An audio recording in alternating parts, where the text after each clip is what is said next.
in the early first couple of years, I went, I want to leave this sport in a better place than how I found it. Now, I have no idea what that means or looks like. It's just an intention.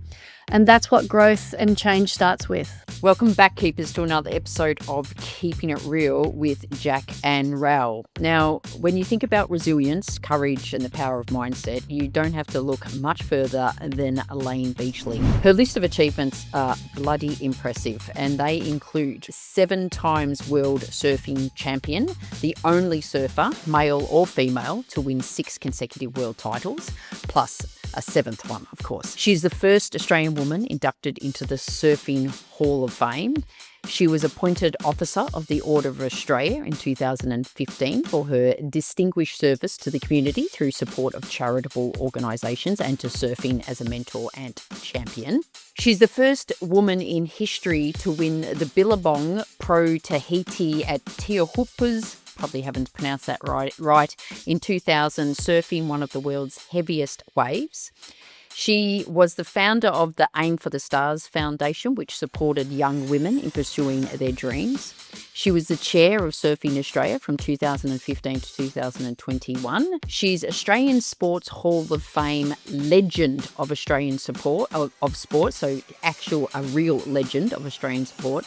One of only 42 athletes at the time to be elevated to legend status, joining icons like, Sir Donald Bradman, Dawn Fraser, Kathy Freeman, if you don't mind. She was actually inducted into the International Surfing Hall of Fame and the Sport of Australia Hall of Fame. She's authored her own autobiography, Beneath the Waves. She's an ongoing global keynote speaker and mentor, inspiring audiences on mindset, resilience, and leadership. And she is married to a rock star, literally, in excess Kirk Pengilly, and now they are the Sydney's power couple. She's an absolute pioneer, a role model, and someone I've been lucky enough to call a friend for the past 10 years. There was so many insights from Layne that this is a 2-part episode, and as usual, Jack will join me at the end of part 2, where we will discuss the interview with Layne. And of course, if you are one of our Patreon subscribers, you can access the full part 1 and part 2 right now. So if you're not a subscriber, have a think about joining us, where you'll get early access to episode podcasts. You'll get masterclasses, bonus episodes, so it is well worth the investment. I hope you enjoy part 1 of the interview with Layne Beachley, and she is definitely someone that is always keeping it real. So welcome, Layne. Thanks, Ral. Good to see you. Yeah, it's good to see you too. Now, before I get into your whole career, and we're going to talk a whole heap about mindset and resilience and all the stuff that you are a legend on. What's your current focus now? When you're not surfing, what are you working on these days? I literally just got out of the water to be here on time for you. So Good job. You're a good friend. Otherwise, I'd still be in the water. Yeah. At the moment, I'm focusing on Awake Academy. So it's a portal, an online portal that with a mission to help 1 million people to thrive.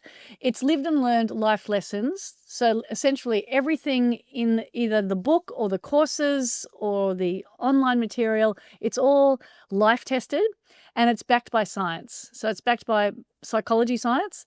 And it's essentially a toolkit to help people live happier, more purposeful lives. So we launched our book in November 2024. Yep. What year are we in? Yeah, November 2024. And then we're just about to launch the Awake Collective, which is like an online community, because Tess, my business partner, and I, we host public events and public forums, but we also work with some of the biggest organizations around the country like Coles and KPMG and AIA. And we go into these places and we deliver a full day workshop. And then everyone's left thinking, that was amazing. Now what? Right. What else can we do, as you would experience as well with your clients? And so we decided to listen to our community, and basically we asked them, what else do you need? And they're like, well, first we need a community of like-minded individual. We need accountability. People need their hands held through this kind of transformation, and they want to be felt. They want to be safe. They want to be seen and heard and understood. To be seen and heard by others, you need to see and hear and understand yourself. So we provide this framework to help this community called the Awake Collective come together, share these life lessons, build a strong connection of a dream team and learn how to thrive in life in both the good and the bad times. I Yeah. think we wait too long, like we wait until we're completely suffocating or drowning or completely burned out before we do something, and we call that the wake-up call. Hence also why Tess and I have created a podcast, which will be coming out in October, called A Wake-Up Call, and essentially we want to help shortcut the struggle. We want to prevent people from going to the depths of despair before they turn around and start taking care of themselves. Yeah, cool. I was going to ask why it was called Awake, but that's exactly. And look, we just tend to do this. It's sort of say don't wait for the wake up call to Yeah. change your life and everything. So it's pretty much you go into corporates and run it as in house. You Yes. run public ones, but there's an online forum you can grow. Yep. Excellent. Well, that Yeah. sounds amazing. We'll put keepers if you're interested in what Layne's doing and want to get involved in that. Or hear from her wisdom. We will put all the details in the show notes, but we're going to hear from her wisdom right now. Which all right, Let's do wisdom. this. Turn wisdom on, Layne. I'll find the switch. Okay, great. So in the intro, I listed some of your amazing achievements, but looking back on your career, like it was a very extensive, high-profile career with a lot of highs, but A lot of those. a lot of lows. Was there times when you thought giving up? Like, 100%. yeah, do you want to share some of them? Yes.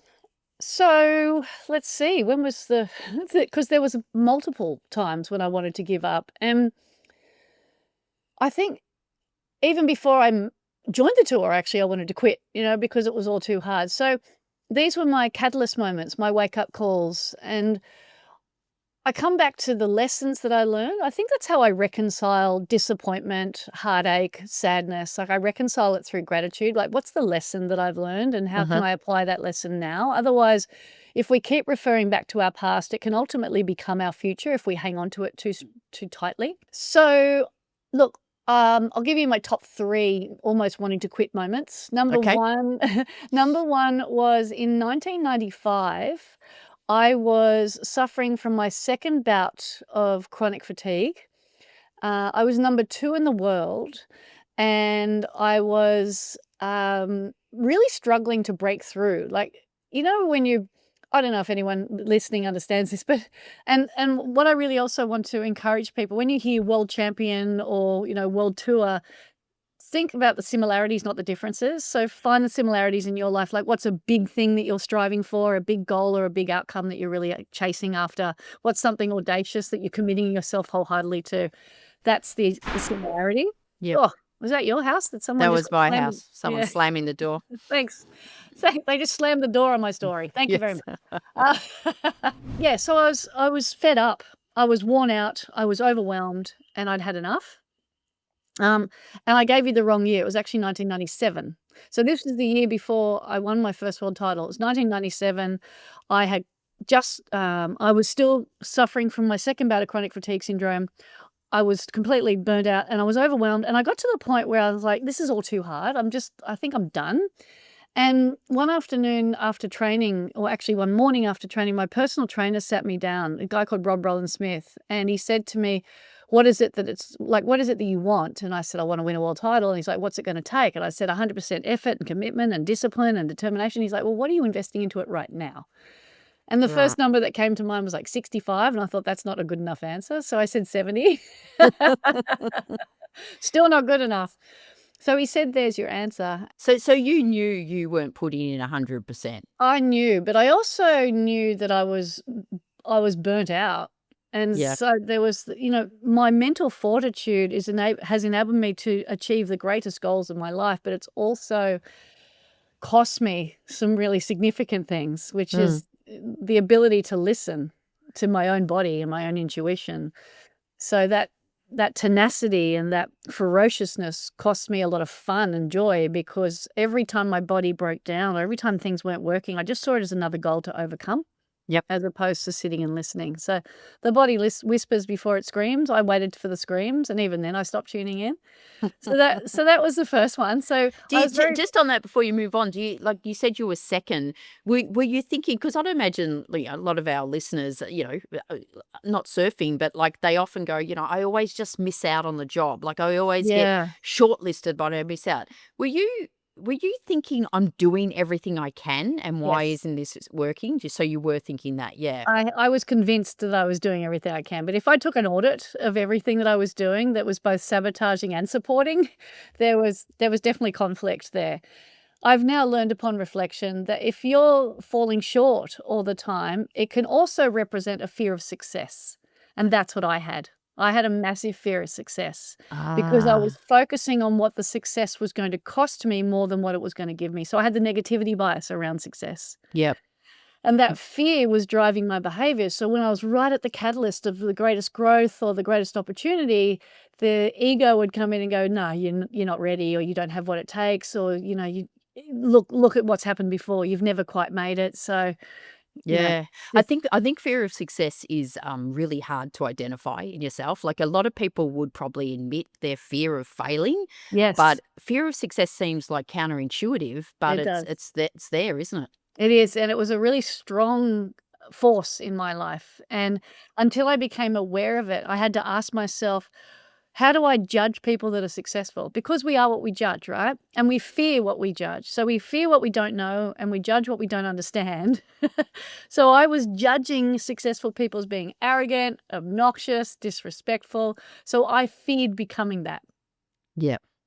Yep. And the last thing I wanted to do is win, because if I became a world champion, all of a sudden, what I used to say, which would be considered funny or lighthearted, would now be very serious, and I'd be coming across as a disrespectful, arrogant, obnoxious leader. Mm. And that's a lot. And so ultimately, I was actually ignorant to my own fears and behaviors and judgments. Yeah.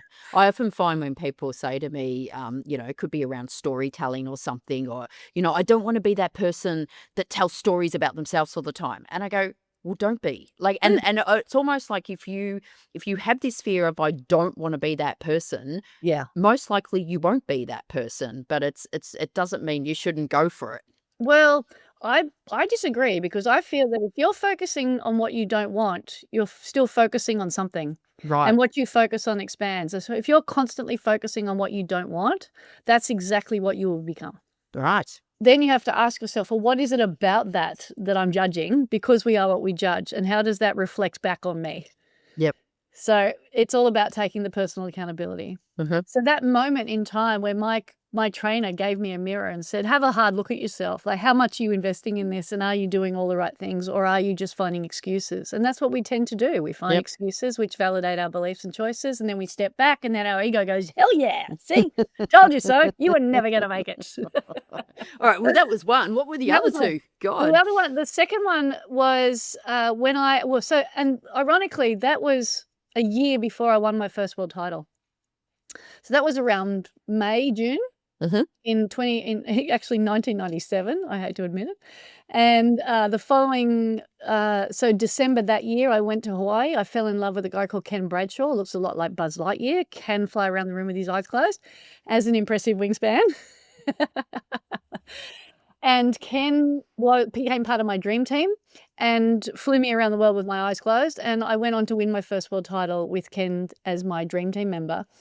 And Ken and I stayed together for the next 4 years, 4.5 years, and I won 4 consecutive world titles with him. We broke up just before my 5th world title, Hmm. and now my dream team has shifted, and I'm still going after the 6th consecutive world title because my self-worth is wrapped up in it. Yep. You Yep. can read about that in my book if you want to, but my identity is now it has been, ever since I won my first world title, wrapped up in becoming the most successful surfer in history. Kelly won 5, I'm going for 6. I must win. Hmm. And and so I started dating Woody, also known as Kirk Pengilly from INXS. Right, okay, And yeah. So I was gonna ask you, so when you said Ken was in you got together, was that in a relationship? yeah, Or yeah, okay, yeah, alright. yeah, a really deep, loving, but intense relationship. Like, Yep. he was my shaper, my mentor, my traveling companion, my coach. Like, he became the center of my universe. So it was quite intense. So that ending after the 5th, but your goal is on the 6th, that would have been a massive disruption, I would It imagine. was a massive disruption, and Mhm. and that wasn't the catalyst when I wanted to give up. The disruption came later in the year when I got this close, within inches of winning my 6th consecutive world title. Mm. And it's amazing when we come so close to achieving something that we've desperately craved or invested our whole intention and retention towards. And then when we get there, we're like, I don't know if I really want this. Oh. Because once again, my thoughts went into the future of what is this success going to cost me? So halfway through the year, I won the first event. So Kirk now thinks he's my lucky charm. And and after winning that first event, I then maintained my consistency and my motivation. But then halfway through the year, I take a break because the calendar allows me a bit of time out of the water. And I start losing my momentum and my motivation because I actually start tuning in with how I'm truly feeling, and I am wiped out. But instead of honoring that, I keep pushing through that. But it's not in a healthy way. Mhm. So one afternoon, a guy called Guy Leach walks into my house unannounced and says, "Hey, Gidget, how's it going?" And I said to Leachy, "Look, hey, everything's good. It's all good." You know, what a load of shit, but it's all good. And Leachy goes, "No, I don't think so." And just for our listeners, Guy Leach is another surfing legend as Well, well, he's a isn't he? world Ironman champion. Oh, Iron Man. Okay. Yeah, Yep. yeah. He would like to think he's a surfing legend, but Yeah, he's but not. he's not. He's just No. an Iron Man. He's just an Ironman. He won the Yeah. Coolangatta Gold, and don't worry, he'll tell you all about it. Yeah. But if you get the chance to speak with Leachy. So when Leachy walked in and said, "I'm worried about you," he said, I'm worried because you're not training, you're not focused, you're really down on yourself, you're actually being really negative, you're not very motivated.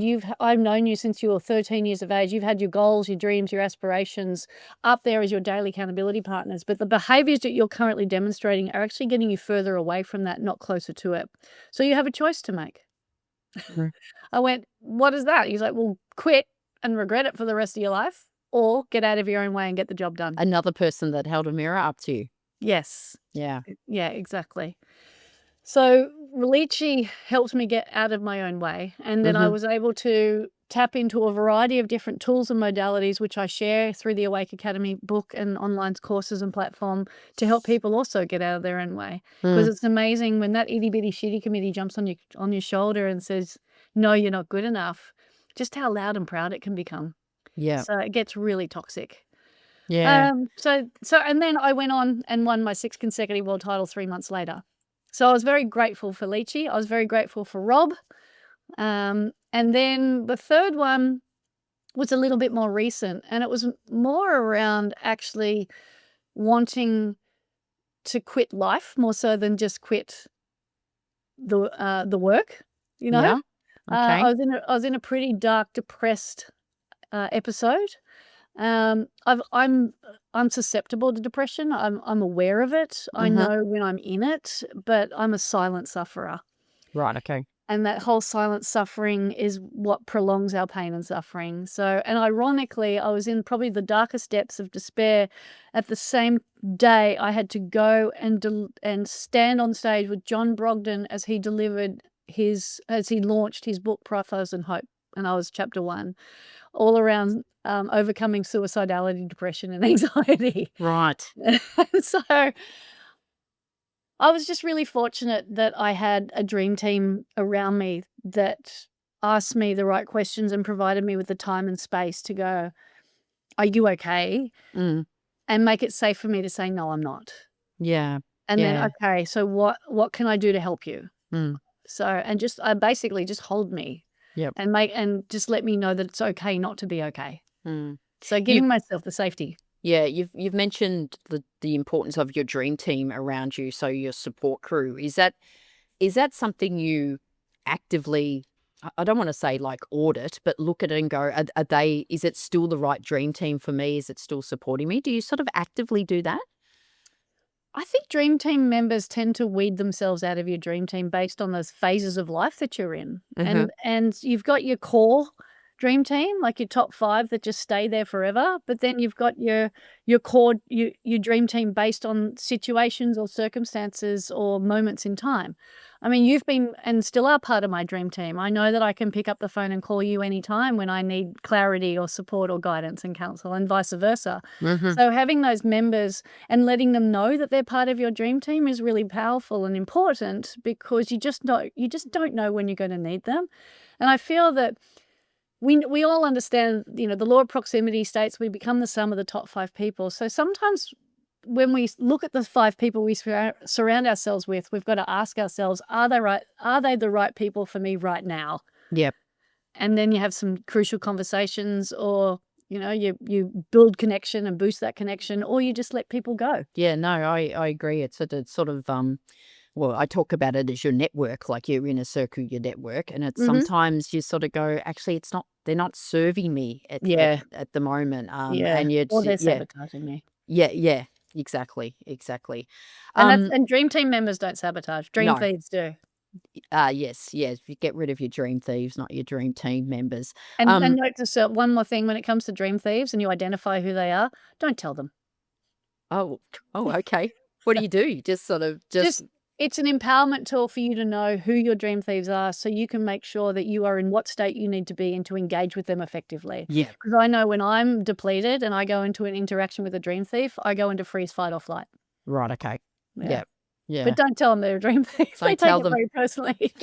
Okay, as you would, as you would. As you would, As you yeah. would. So you do. I've noticed a few things on socials that you do a bit of work with. Are you okay? Was it? Did I see something recently? You said it's like the most courageous words you can say is "I'm not okay." Am Yes, I? yeah. So that Yeah. was part of the Heart on Your Sleeve campaign. Ah, yes. Yeah. So I work with multiple mental health programs. So Are You Okay, Gotcha for Life, Black Dog Institute, and the Heart on Your Sleeve. Yeah. Okay. Anything to help promote the message around maintaining mental fitness, normalizing the conversation around things not being okay, normalizing the conversation around mental health. Because if we have ill health with our brains or our hearts or our knees, we do something about it. But all of a sudden, we have a mental health challenge and we stop and we don't address it because whatever story or stigma you have associated with it.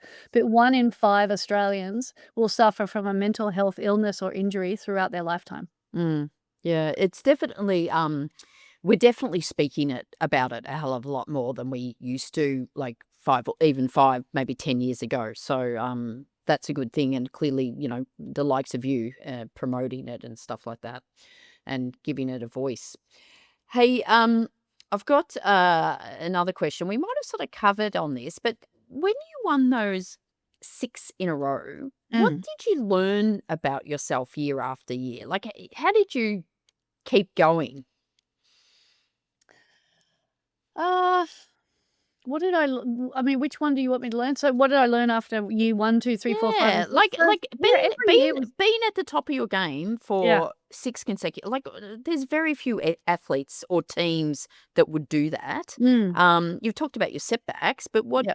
what's some stuff that you did that just kept it going for so long? So, it's a really great question because I very rarely reflect on those little micro habits, but they're also part of the toolkit. So, Yeah. giving myself a break, Mhm. like, at the end of every season, taking some time out, celebrating my wins, celebrating my achievements, not just waiting for world titles to celebrate, but heat wins and event wins, and finding a variety of different ways to celebrate them because celebration anchors success. You can't build on it unless you've celebrated. So I actually only remember my world titles by the way I celebrated them, and I don't remember winning my second one because I didn't celebrate it. But I Yeah. but I celebrated my first one by having an ice cream. Like something so simple. Right. And I think it's also, like, celebrate along the way. Like, you could have a really successful year, Mm, may not have achieved the absolute end result, but if you've celebrated the wins, the metaphorical wins and the literal wins along the way, then it still could be a good year without, achieving the absolute ultimate. Um, exactly. yeah, And that's a really I wish I knew that when I was 25 years of age, coming number 2 in the world, and yeah, and seeing that as nothing but falling short, when in yes, actual fact, it was the stepping stone. Because yeah, when I wasn't winning, I was learning, unless my self-worth is wrapped up in it, and then I'm winning and losing.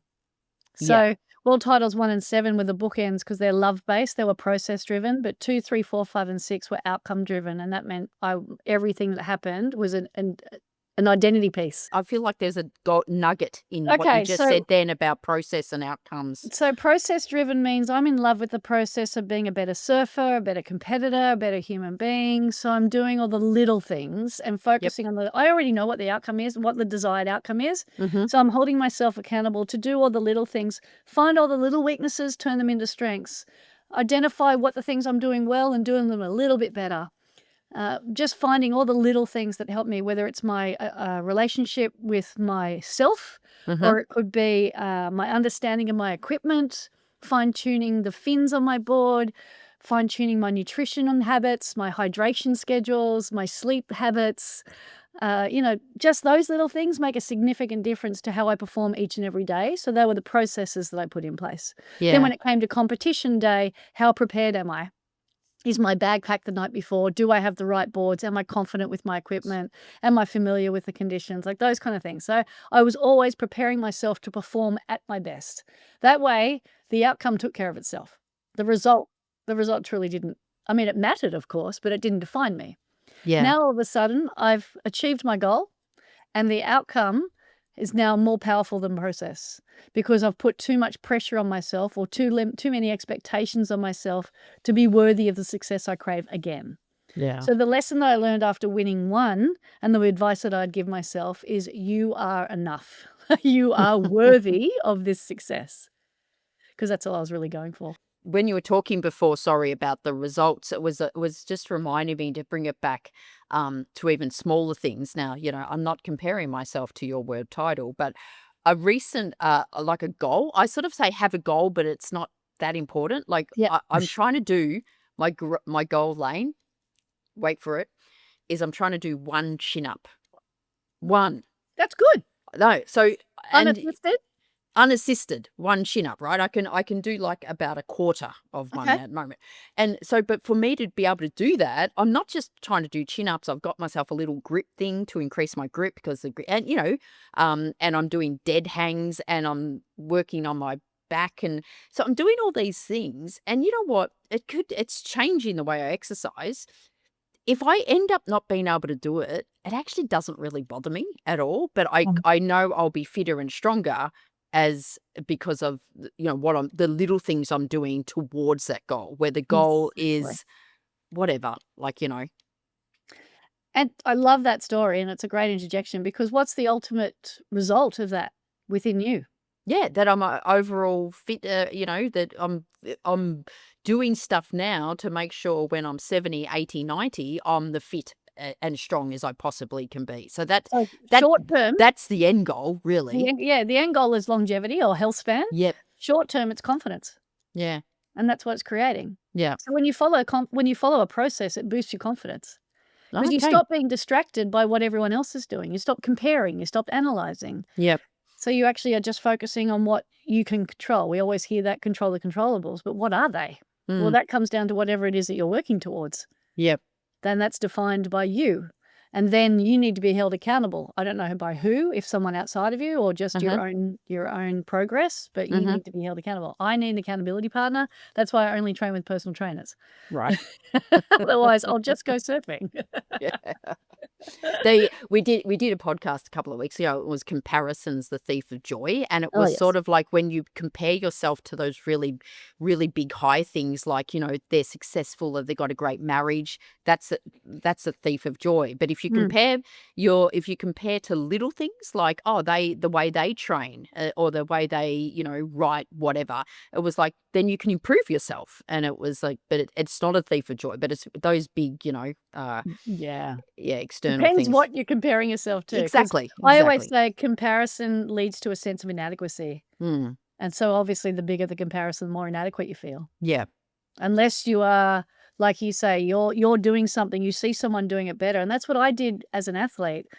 I surrounded myself with people who are always doing it better, because I wanted to be better. yep, I wanted to be a world champion, so I surrounded myself with world champions. mm, And I didn't compare myself to them. Well, I did it first, and then I thought, "Well, actually, I don't want to be like them, and I don't wanna do it like them. I wanna do it better than them." So yep, I'm gonna actually, instead of compare, I'm gonna analyze. nice, Yeah, so I'm analyzing what they're doing, and now I'm like, "Okay, that's what they're doing. Now how can I do it the same or better?" yep, And try it out, and trial and error. Okay, that does work, that doesn't work, make it my own. And that's what I did in the water as well, because I didn't have a specific surf coach. There was no formal pathway back then like we have today. And when I started, it was basically you were thrown in amongst the wolves, and you just had to live or die. Basically, Mm. it was full on. It was quite intense. And I was always analyzing what everyone was doing. And when I saw a maneuver that I really liked the look of, I was like, oh, I want to give that a go. So I'm going to keep doing it until I get it right. Right. Yep. So, yeah, I was, because most of the time, otherwise, I've been comparing myself to blokes because there were very Yeah. few of them in the water. So that's Yeah. not going to help me. You said before there was no sort of pathway back there in surfing. I mean, Mm, one of your like absolute legacies has changed the surfing industry, especially for females. thanks. Tell us about that. Like, how does that sit with your like actual individual achievements, but the legacy you're now left for other surfers? It's the one thing I'm actually well, not the one thing, it's one of the things I'm extremely proud of, Hmm. because when I joined the pro tour, women's surfing really didn't have an identity, and it didn't have a strong presence. It was a misogynistic, sexist shit show, and the women dragged each other down. They were so desperate to earn the recognition and respect of their male counterparts, and if you've watched the documentary Girls Can't Surf. That's a really beautiful snapshot of what women surfing was experiencing back then in the 80s and 90s and early 2000s. And it was very unhealthy and it was very unwelcoming. Mm. So when I joined the tour, I was like, oh shit, like we've lost the benefit of gender. Like where are the Yeah. women? You know? And I thought in the early first couple of years, I went, I want to leave this sport in a better place than how I found it. Now I have no idea what that means or looks like. It's just an intention. And that's what growth and change starts with. It starts with an intention. And I was really dedicated to being a good role model, being a spokesperson. Look, I made my mistakes. I rattled the cart. I was disrespectful at times because I was so impetuous about change and wanting it now. And you guys don't get it. And if you don't get it, then fuck you. Just, if you're not with me, then get the hell out of my way. I'll do it myself kind of thing. And Yep. cost me a lot of relationships and sponsors and things like that. But I was able to make the change that I really wanted to make. And that was helping women surfing stand on its own 2 feet. My ultimate analysis was I wanted women's surfing to be like women's tennis. Mm. That was where the comparison analysis came from. It's like, okay, if women's tennis can stand on its own 2 feet, surely one day women's surfing can. And then when they announced pay equity in 2018, it brought me to tears because I Yeah. never thought that would happen in my lifetime. And to see women today earn more in 1 year than I earned in 19 on tour, that's satisfaction within itself. But Yep. you know what really gives me a fist pump and a moment of satisfaction and joy is when I see the girls in the water outnumber the boys. Yeah, nice. Yeah, that's be good. The recent number one is an Australian. Molly picked them. Yeah, and I do believe I was watching, and she mentioned you as a someone who. Well, so Molly came through the developmental pathway that Surfing Right. Australia has created. So Mm-hmm. she is a testament to the pathway that we can provide from a grassroots aspiring athlete to becoming a world champion and Olympic athlete. So what happened, Molly came through the program. I have my own talent identification camp once a year up at Surfing Australia. Molly was one of the athletes that appeared. She was about 14, maybe 15 when she came Mm-hmm. through the camp. And she won the Layne Beachley Awards, which I present to the surfer over the 5 days that we've been together, who has shown the most dedication, willingness to learn, ability to listen. It's like it's the most valuable player or the most improved player. It's not Yep. not always the best surfer, but it's the surfer that has the best attitude. Mm-hmm. And Molly, hands down, won that award. And then she wasn't sponsored at the time. And I asked her, and Kate Wilkins, who's the high performance director at Surfing Australia, we were both like, if you could be with any brand in the world, who would you want to be sponsored by? And fortunately, she said Rip Curl. And the reason I say fortunately is that my former PA, Brooke Farris, was the one of the directors, marketing director at Rip Curl, and then went on to become the CEO of Rip Curl. And so I rang her and said, "I've got a girl for you." Yep. Yeah, long and the short, she's gone on to become a champion of the world. But more than that, she's a champion human being. Yeah, And nice. that's what I love about her. Yeah. She's humble, she's a beautiful character, she wears her heart on her sleeve, she doesn't forget where she comes from, she's respectful, and that is a testament of her character, but also what, really highlights the beauty of her character is the respect and reverence and support that she has around her. If I you would have heard of Brendan Bouchard? thought leader. He says, if you get to the top of your game and you feel lonely, you haven't done it right. Yeah, true. And she's done it right. Very well, excellent. That's that's like a legacy that you've left, and what great connections. I'll just ring the CEO and get you. Yes, exactly. And that's the beauty of being a world champion. You can pick up the phone to a lot of people. Yeah. How did you did you retire? Did there come a point where you said, that's it, I'm hanging up the surfboard? And how did that transition go for you? Pretty shitty. That concludes part 1 of the episode with Layne Beachley. Part 2 will be published in a couple of weeks. But of course, if you are a Patreon subscriber, you can access that right now. So have a think about joining us. Otherwise, we will see you in a couple of weeks for part 2 with Layne. You've been listening to another episode of Keeping It Real with Jack and Ral. If you like what you've heard, don't forget to tell others about it and give a 5-star review. They may seem confident, but they really are sensitive 5-star needy souls. Yeah, right. Keeping It Real, created by Jack Phillips and Gabriel Dolan. Produced by Keelan Ferrari Brown. And this really real voiceover, spoken by Richard Phillips.